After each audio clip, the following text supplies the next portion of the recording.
नमस्कार दर्शकों, आप सभी का स्वागत है दूरदर्शन के कार्यक्रम कृषि दर्शन। दर्शकों, हमारा प्रयास रहता है कि हम हमारे कार्यक्रम के माध्यम से किसानी एवं पशुपालन से जुड़ी जानकारियां आप तक मुहैया करवा सकें। साथ ही हम मुलाकात करवाते हैं प्रगतिशील किसान एवं विषय विशेषज्ञों से। दर्शकों, आज जो हमारी चर्चा का विषय रहेगा जलवायु परिवर्तन के कारण पशुओं का रखरखाव, पोषण एवं जल प्रबंधन। दर्शकों, जलवायु परिवर्तन आज राष्ट्र स्तर का नहीं, एक अंतर्राष्ट्रीय स्तर का एक अहम मुद्दा निकल कर आया है। जलवायु परिवर्तन के कारण मनुष्य का नहीं, पशु का जीवन भी प्रभावित हुआ है। और इसी खास विषय पर चर्चा करने के लिए आज जो हमारे खास मेहमान रहेंगे वो है डॉक्टर मधुर गुप्ता जी, जो कि सुन्नी में पशु चिकित्सा अधिकारी के पद पर कार्यरत है। सर, मैं आपका बहुत बहुत स्वागत करता हूँ आज के हमारे कार्यक्रम में। जी धन्यवाद।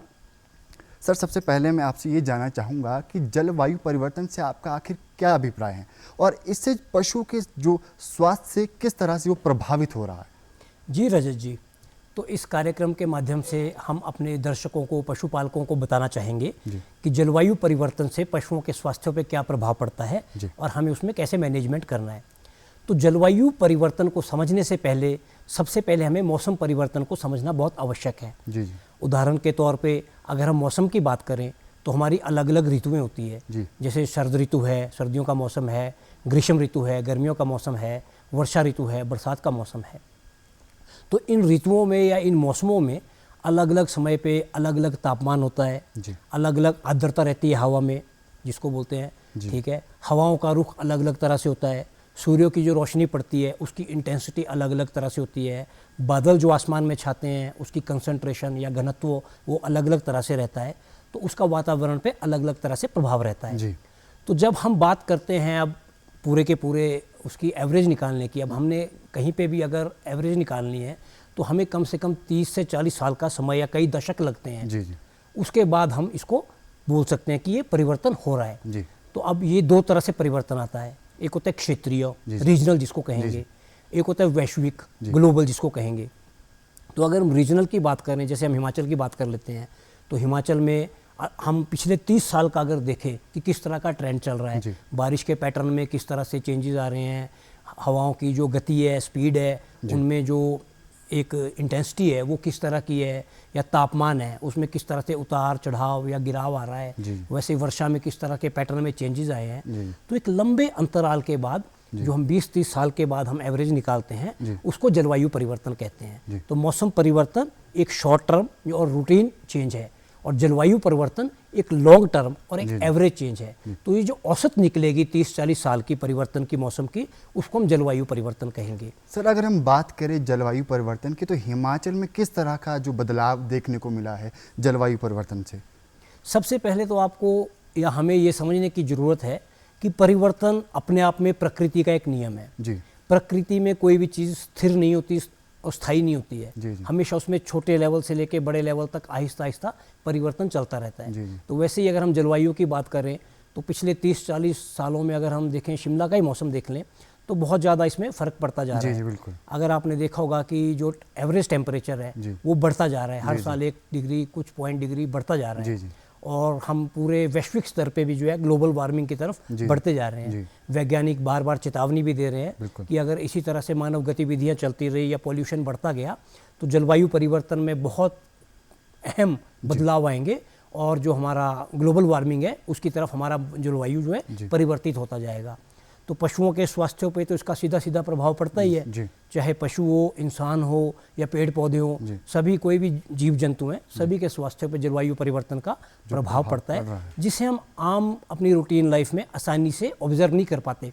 इसको समझने के लिए एक बड़ा लंबा अरसा लगता है और आहिस्ता आहिस्ता चेंजेस नजर आते हैं। अगर मैं आपको एक छोटा सा उदाहरण दूं एक रेडिएशन हैजार्ड्स का, तो आपने देखा होगा कि जब आप छोटे बच्चे थे तो उस समय एक चिड़ियों की प्रजाति या गिद्धों की प्रजातियां बड़ी कॉमन रहती थी गांव में, छोटी छोटी चिड़ियां घूमती फिरती रहती थी। आजकल थोड़ा धीरे धीरे घटती जा रही हैं और लुप्त भी हो चुकी है कुछ प्रजातियां।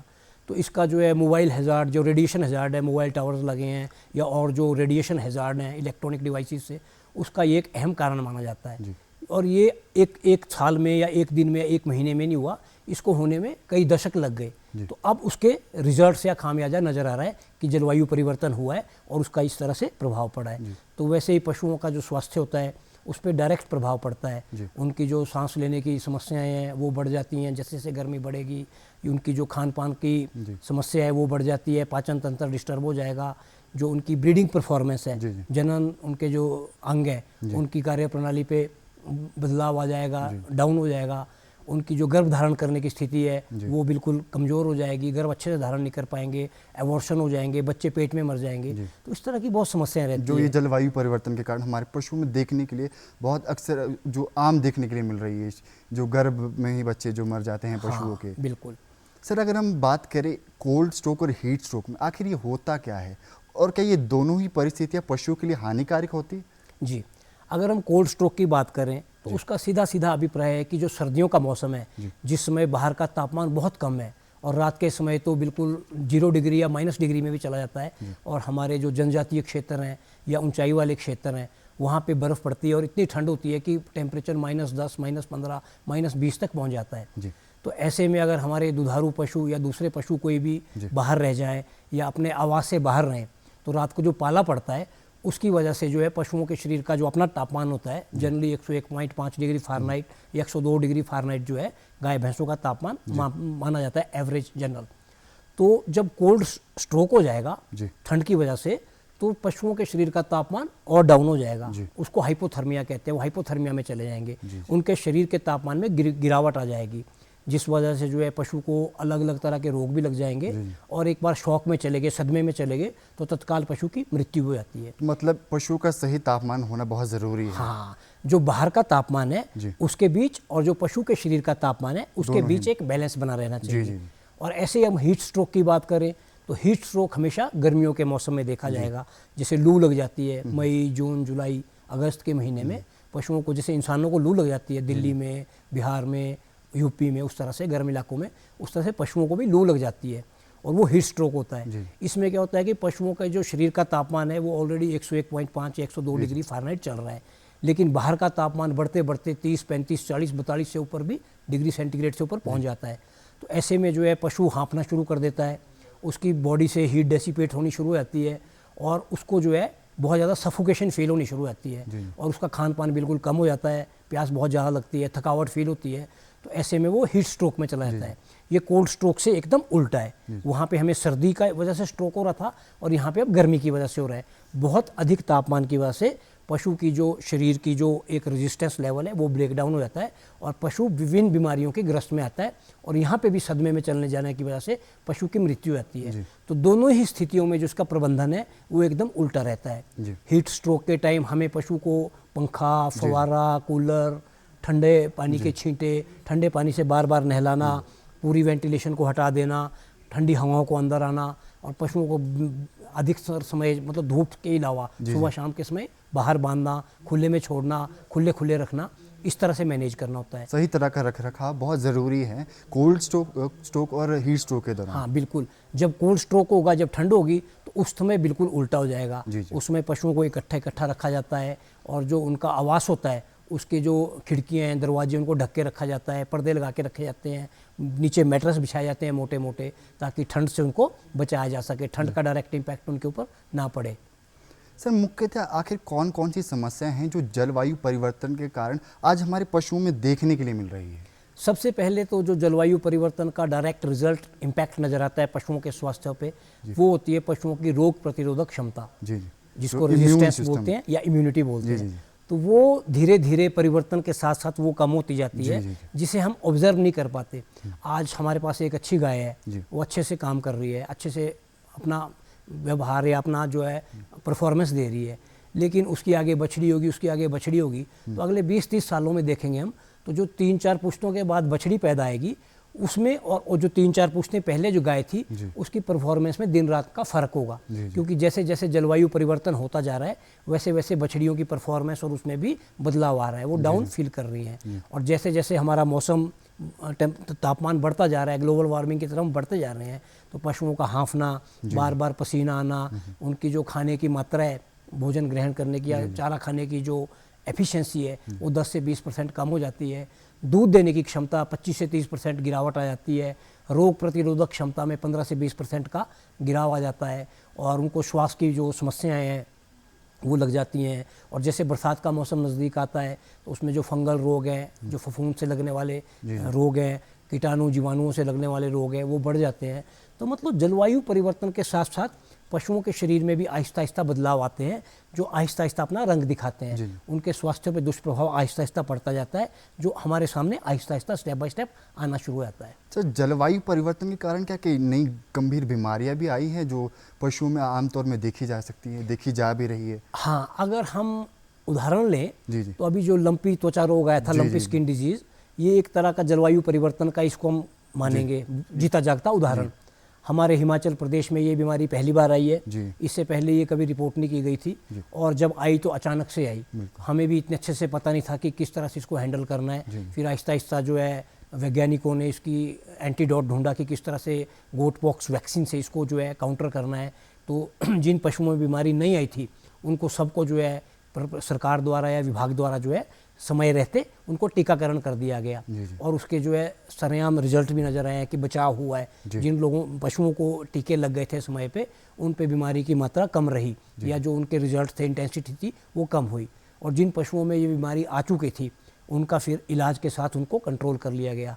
तो अगर हम ठंडे दिमाग से सोचें या हम साइंस लिटरेचर में जाएं तो हमें साफ तौर पे नजर आएगा कि जलवायु परिवर्तन की वजह से जो हमारे आसपास बैक्टीरिया वायरस जो है वो म्यूटेट होते रहते हैं, उनमें बदलाव आता रहता है, प्रभाव भी काफ़ी ज़्यादा आते रहते हैं। तो इस तरह की बहुत सारी बीमारियां अभी भी ऐसी हैं, या हो सकता है आने वाले समय में हो, जिनके बारे में हमें ज्ञान ना हो और हमें आने वाले समय में ऐसी समस्याओं से मुलाकात करनी पड़े। सर, जो जलवायु परिवर्तन है उसमें पशु का जो रख रखाव है बहुत ही एक अहम किरदार निभाता है।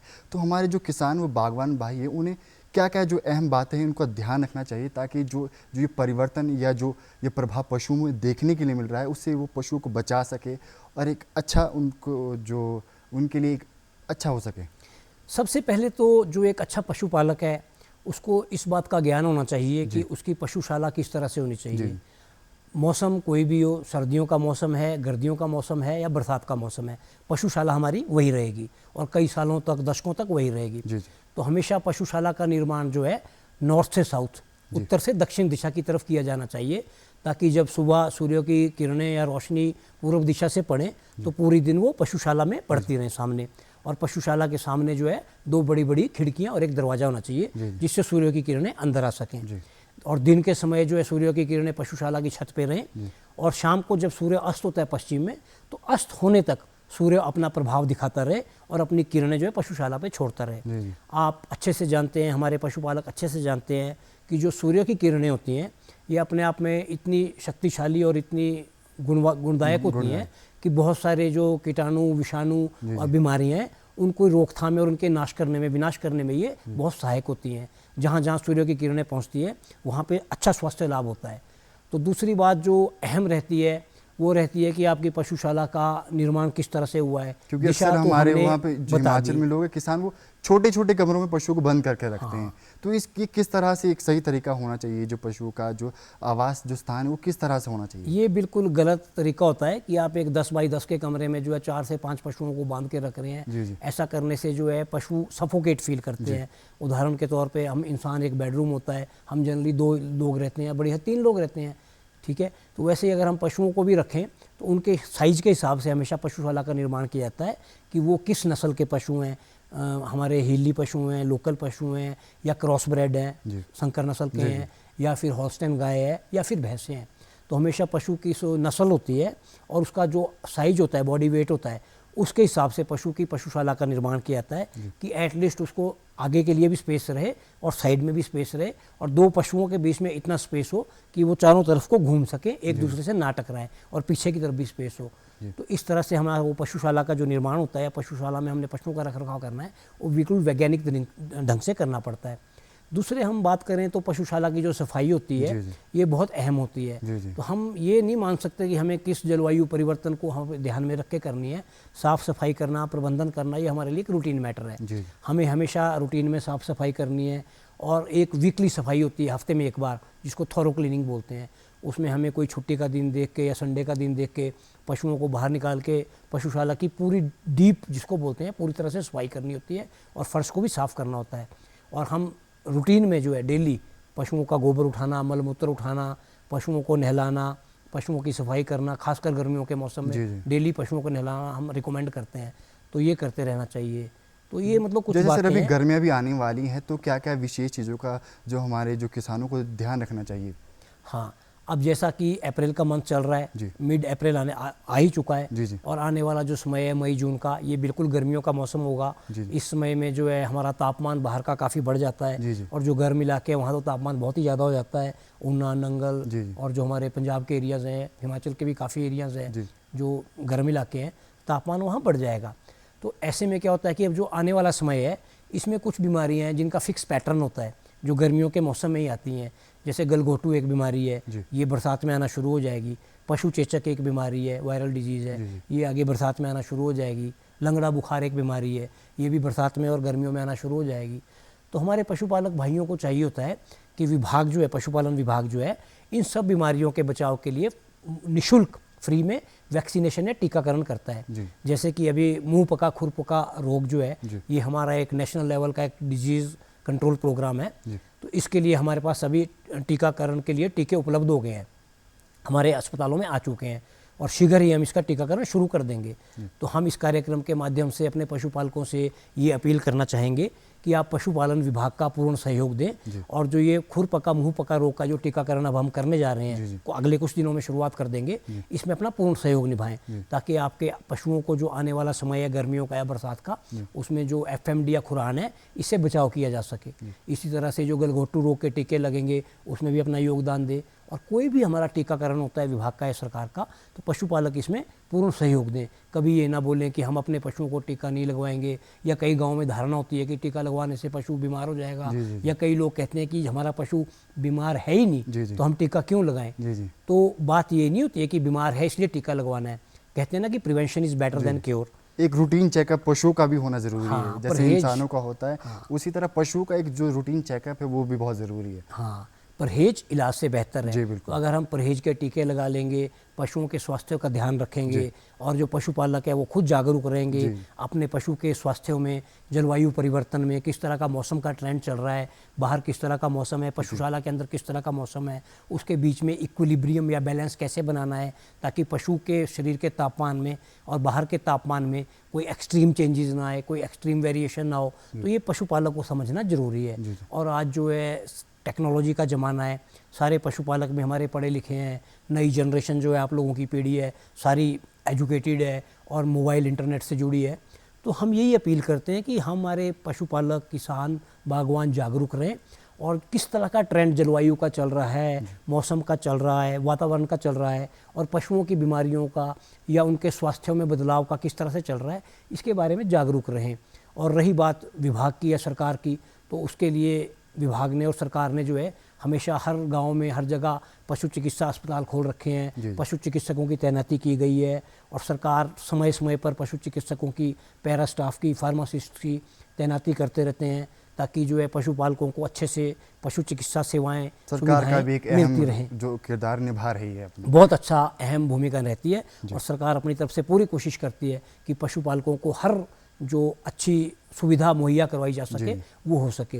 तो मैं इस मंच के माध्यम से एक और चीज़ बताना चाहता हूँ कि अभी जल्दी जो है प्रदेश सरकार जो है, जैसे इंसानों में होती है 108 मोबाइल सेवा, उसी तरह से पशुओं में भी मोबाइल एम्बुलेटरी सेवा शुरू होने वाली है, और हमारे 55-56 सब डिविजनों में जो स्टेट के ये सुविधा शुरू हो जाएगी, तो पशुपालकों की कॉल पे घर द्वार ये सुविधा मिलनी शुरू हो जाएगी। एक बहुत अच्छा प्रयास है जो सरकार का, किसानों के लिए बहुत ही अच्छा प्रयास है जी। ये सरकार का और विभाग का बहुत अच्छा प्रयास है। और जलवायु परिवर्तन के चलते जो कई समस्याएं होंगी, जिससे पशुओं को कई तरह के रोग और विकृतियां लग जाती हैं, उसके निदान में ये सुविधा बहुत अहम रहेगी। और हम दावे के साथ बोल सकते हैं कि इस तरह की सुविधा और जो साइंस का, टेक्नोलॉजी का जो इस्तेमाल हो रहा है, वो पशुपालकों के लिए बहुत बेहतर रहने वाला है। और जो इस तरह की जलवायु परिवर्तन या किसी और तरह की स्वास्थ्य समस्या आने वाली है, उसके लिए हम प्रयासरत हैं कि कैसे उनको काउंटर किया जाए। सर, जो पशु में एक अच्छा पोषण और पोषण सहित जो आहार है, एक बहुत अहम जो किरदार निभाता है, तो पशु के लिए सही आहार किस तरह का होना चाहिए, और जो उनका जो खान पान है वो किस तरह का होना चाहिए, और हमें क्या क्या ध्यान रखना चाहिए? अगर आप ध्यान से विज्ञान को समझना चाहें पशुपालन के, तो एक उदाहरण दे के समझाना चाहूँगा। जैसे गाड़ी होती है, गाड़ी 4 टायर पे चलती है, ठीक है।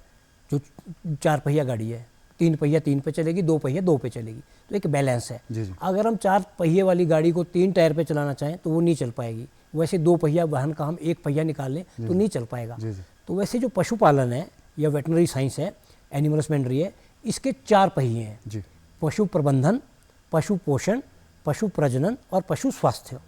इन चारों पहलुओं के ऊपर हम ध्यान देंगे, हमारे पशुपालक जागरूक रहेंगे और वो पशु चिकित्सक के संपर्क में रहेंगे तो किसी भी तरह की जो समस्या आने वाली है नहीं, और अगर कोई समस्या आती है तो उसके निवारण में बहुत अच्छा सहयोग मिलने वाला है। जी जी। तो अभी आपने इन 4 पहलुओं में से एक पहलू की बात की, वो की पोषण की। जी जी।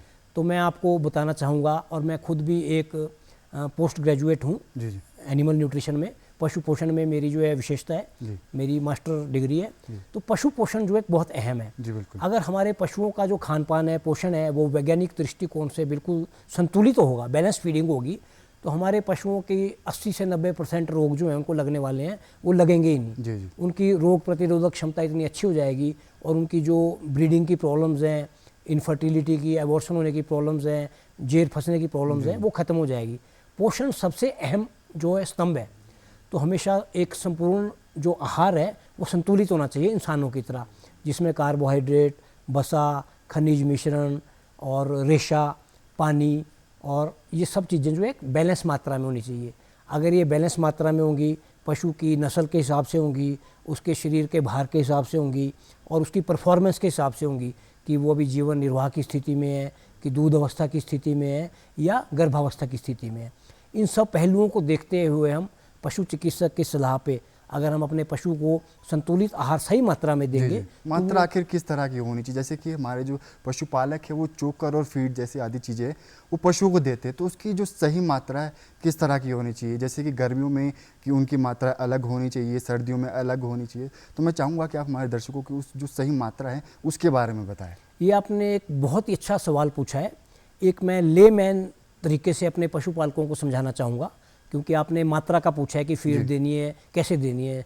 तो हमेशा एक, वैसे तो जो वैज्ञानिक तरीका है या हम जो डॉक्टर लोग हैं या जो साइंस है, एनिमल हस्बेंड्री साइंस है, वेटरनरी साइंस है, इसमें क्या होता है कि ड्राई मैटर बेस पे जो है पशु का आहार निर्धारित किया जाता है। तो हम अपने पशुपालकों को उस तरह से नहीं समझाएंगे, हम एक उदाहरण दे के समझाएंगे। उदाहरण के तौर पे हमारी कोई गाय है जो संकर नस्ल की क्रॉस ब्रेड है, जिसका जो है एवरेज वेट 3 क्विंटल के आसपास है, मतलब 300 किलोग्राम उसका भार है, और वो दिन में 10 लीटर के आसपास जो है औसतन दूध देती है एक दिन का, सुबह शाम दोनों डंग मिला के। तो ऐसे पशु को जो 3 क्विंटल का है और 10 किलो दूध दे रहा है, उसको 4 किलो के आसपास हमें जो है कंसनट्रेट फीड या जो संतुलित आहार फीड होती है वो देनी होती है, और 25 से 30 किलो के आसपास जो है चारा देना होता है। चारे में जो है 67% के आसपास हरा होना चाहिए और 33% के आसपास सूखा होना चाहिए। इंपॉर्टेंट मिनरल्स क्या क्या होने चाहिए अगर इनमें बात करें? आयरन जिसको बोलते हैं, फेरस, कॉपर, कोबाल्ट, फिर सोडियम क्लोराइड, मैंगनीज, ये सारे होते हैं। तो इस तरह से हम अलग अलग सप्लीमेंटेशन अगर इनकी करना चाहें तो पशुपालक नहीं कर सकता। इसलिए वैज्ञानिकों ने एक खनिज मिश्रण बनाया होता है जो हमारा पशुपालन विभाग भी मुहैया कराता है, और आपको बाज़ार में आराम से किसी भी मेडिकल स्टोर पे जहाँ पे आपको पशुओं की दवाइयाँ मिलती है वहाँ खनिज मिश्रण उपलब्ध रहता है। ये जो है एक पाउडर फॉर्म में भी उपलब्ध रहता है और लिक्विड फॉर्म में भी उपलब्ध रहता है। तो उसमें सभी तरह का संतुलित करके उसको बनाया जाता है, और वैज्ञानिकों ने इसको इतनी अच्छे तरीके से बनाया जाता है कि ये एरिया वाइज भी होता है। जो हमारी पालमपुर यूनिवर्सिटी है, वहाँ पे हमारा वेटनरी कॉलेज है, वहाँ के वैज्ञानिकों ने एरिया वाइज भी बना के रखा है, यहाँ किस एरिया की मिट्टी में कौन कौन से मिनरल्स की कमी है, उस तरह से उस मिनरल मिक्सचर को ज़्यादा अच्छे तरीके से सप्लीमेंट किया है। सपोज करो कि जो किन्नौर का एरिया है वहाँ के लिए वो अलग तरह से मिनरल मिक्सचर रिकमेंड करते हैं, शिमला का एरिया होगा वहाँ से अलग तरह से करते हैं, सोलन का या ऊना का होगा वहाँ से अलग तरह से करते हैं। तो वो एक संतुलित तरह का मिश्रण होता है जिसमें सारे माइक्रो और मैक्रो न्यूट्रिएंट्स या मिनरल्स अवेलेबल रहते हैं। सर, मैं आपका बहुत बहुत धन्यवाद करना चाहूँगा। आज आपने हमारे दर्शकों को ढेर सारी जानकारी दी। दर्शकों, आज हमने जाना कि जलवायु परिवर्तन के कारण हम अपने पशुओं का रखरखाव और सही पोषण किस तरह से करना चाहिए। दर्शकों, हम फिर मिलेंगे एक नए कार्यक्रम के साथ, एक नए मेहमान के साथ। तब तक के लिए जय हिंद, जय हिमाचल।